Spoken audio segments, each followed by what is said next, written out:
इस शब्द से दर्द पैदा नहीं होता, दर्द तो इस शब्द का अर्थ समझने से होता है। नमः शिवाय मंत्र है, मंत्र से थोड़े ही महादेव के चैतन्य में हम चले जाते हैं। उस मंत्र का अर्थ जब समझ लेते हैं, नमः शिवाय मतलब शिव को प्रणाम, तब उस अर्थ को समझने के बाद वो भाव हमारे हृदय में आता है।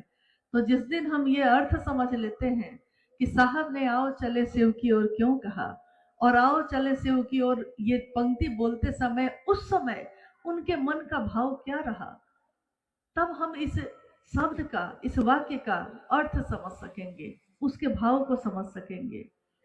रांची में एक संगोष्ठी चल रही थी, 400-500 लोग बैठे थे।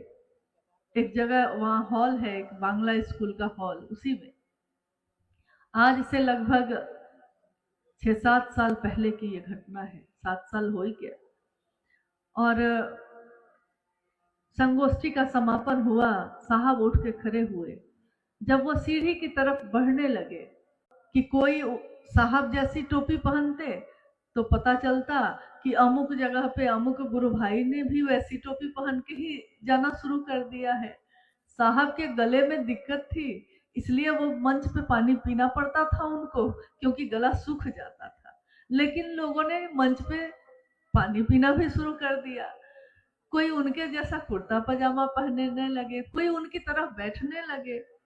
उस समय मुझको याद है कि जब ये खबर सब आनी शुरू हुई थी तो माँ नीलम आनंद उस समय शरीर में ही थी, और उन्होंने साहब से कहा कि नहीं नहीं, इसके लिए तो समझाना होगा।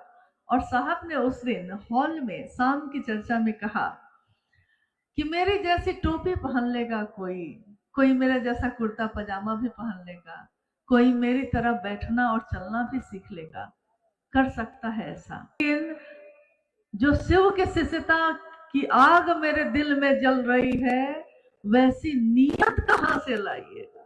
नियत के लिए भी तो नकल करिए।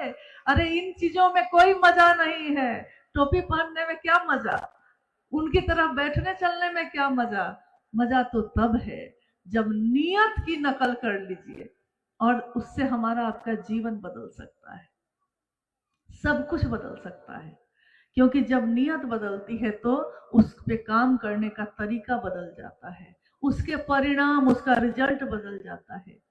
शिव की चर्चा या शिव की बात कोई भी जो साहब ने कही है, जैसा अभी थोड़ी देर पहले भाई सोमेंद्र जी ने कहा कि एक विषय है, फिर इन्होंने कहा नहीं ये विषय नहीं है, ये साहब के दिल की आवाज है।